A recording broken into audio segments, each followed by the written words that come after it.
Ulan to? Ang talaga sa? Dito na yung mga orders ng mga pasinaya.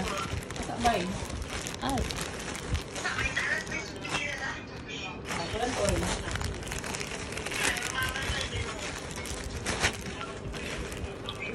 L. Large. Pareha lang siya. So, kaya na nato ang abrihan.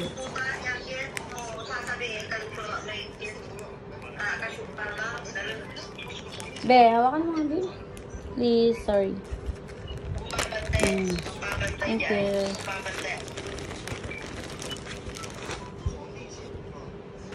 Ayan siya, Be. Maganda man. Oo, maganda talaga siya. Yung quality ng ano niya, maganda. Ganda na ito. May mga t-shirt ba? Hindi ko alam eh, kasi jersey talaga tong pinili ko eh. Wala kasi akong ano.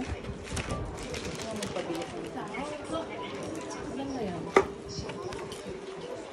Ilang days yan? Matagal na to, hi. Matagal na to. Pero ilang days man? 3 Ano days size kay to be? Kitty, large. Oh? Bila ko kaya yung ano, dalawang fit sa akin na kambal. 3 days na to kay Kitty. May ano ba? May ano pa ito be? May antag doon? May small, may XL. Anong size yan? Large. Pang ilang tao yan? Kung ano kasi to eh, yung kapatid ko kasi malaki na kasi sila, kaya large na dapat sa kanila. Magkano 29? MOP?